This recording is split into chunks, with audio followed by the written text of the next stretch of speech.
we're gonna watch this video, so I'm gonna read first. And welcome to my channel. Like, if you don't like, just subscribe.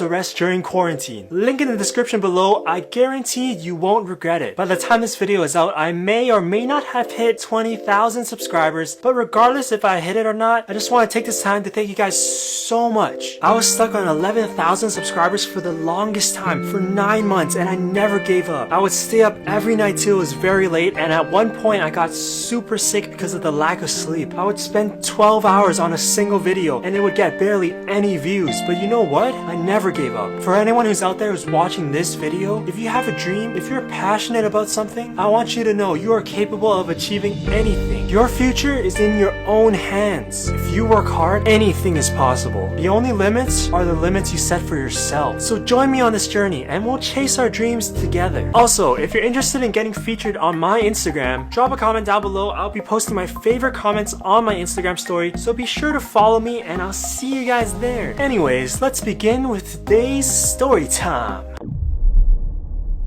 History was always something I found super fascinating. In order to understand why things are the way they are today, it all dates back to what happened in the past, the doings of our ancestors. So for me personally, I've always enjoyed learning about our family history, especially because things were so different back then. I mean, I'm sure some of you guys can relate. How your parents would tell you that back then, times were tough. Like the world was a completely different place. We would never really experience the struggles they've experienced. All we can do now is just Okay, I didn't hear anything and ignore the sound because I'm in the house and volume's too low from my ear and it's high, so it's okay if you can hear it. listen and imagine how it was. My mama would always tell me back then she had no shoes. She had to walk miles to get firewood. There were days where she had little to no food at all. In this day and age, I feel like a lot of us take for granted the little things in life. The joys that my parents never had when they were young. Like even something as small as air conditioning. Something that we don't really think about. These small things don't really cross our mind. But back then, when it's boiling hot, there's no AC. You melt like an ice cream sundae on a Thursday afternoon. Or even just having a microwave that can heat up your food in just minutes. It is insane. Nowadays, every kid has an iPad. You know what my mama had? She had a shovel to farm crops. The life we take for granted, kids nowadays don't even know. That's why I feel like it's so important to understand your family history. When you truly understand, you are 100 times more grateful for a dream worth more than just sleep. I know my parents don't expect me to owe them anything, but a huge part of my dream and my drive to succeed.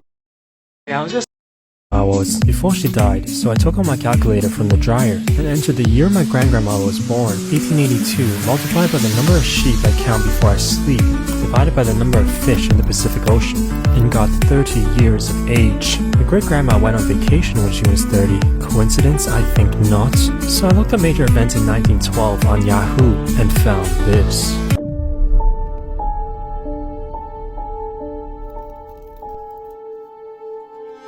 Is it possible that my grandgrandma was on the Titanic? So I went on Google and looked up where the Titanic sank and searched it up on big maps. And it was in the middle of the Atlantic Ocean, so I rented a local water horse from the farmer's market and traveled 487 days without lembas bread or orange juice.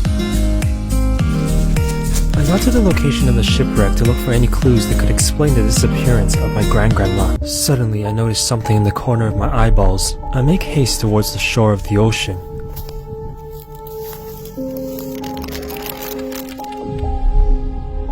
I open it, and it looks like there's a message inside.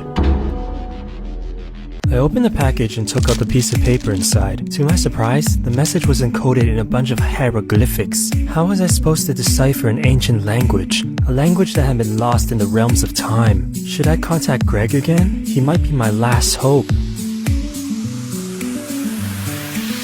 He didn't pick up. He must be busy filming Ip Man 5. I'm on my own this time. I had to decode this message. It might be the only clue left to explain everything.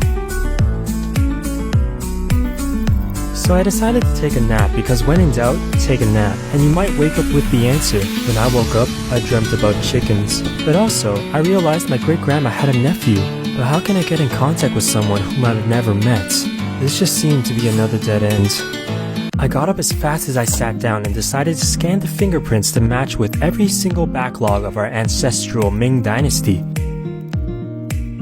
After about 47 days, it finally finished loading because my internet sucks. It matched the handwriting with my grandma's. It's a match.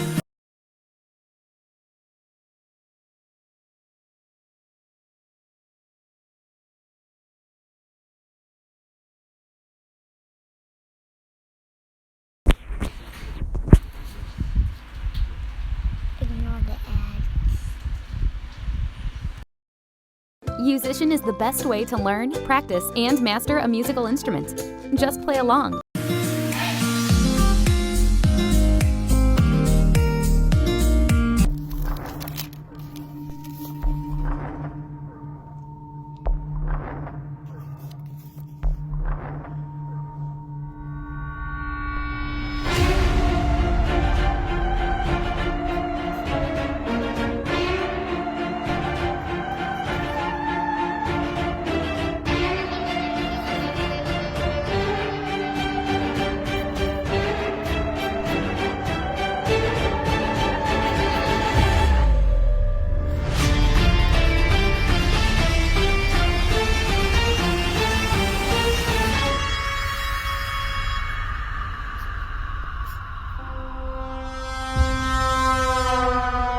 If my grandma was still alive, then who died on the Titanic in 1912?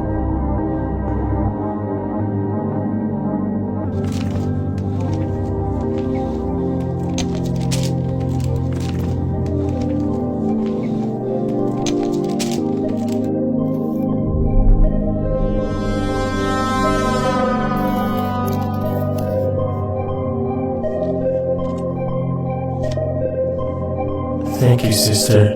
I will never forget what you did for me. Turns out, my great-grandma had a twin sister. On April 15th, 1912, Captain Smith of the Titanic allowed lifeboats to leave the sinking ship partially filled, and the final boat only had one spot left. Her twin sister forced my great-grandma to go on while she stayed behind. At 2:20 a.m., the unsinkable Titanic sank, meaning the one that passed away that day wasn't my great-grandma, but her sister. But why did I not know about this? My mother must have told me. I must be missing something.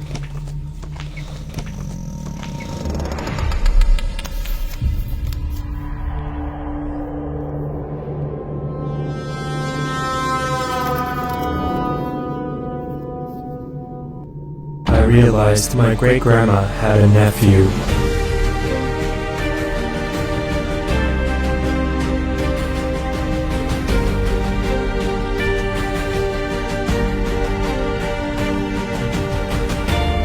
Who died on the Titanic in 1912? And the final boat only had one spot left. I don't want to go. At 2:20 a.m., the unsinkable Titanic sank.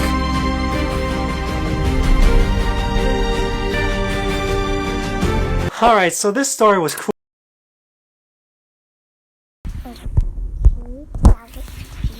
Who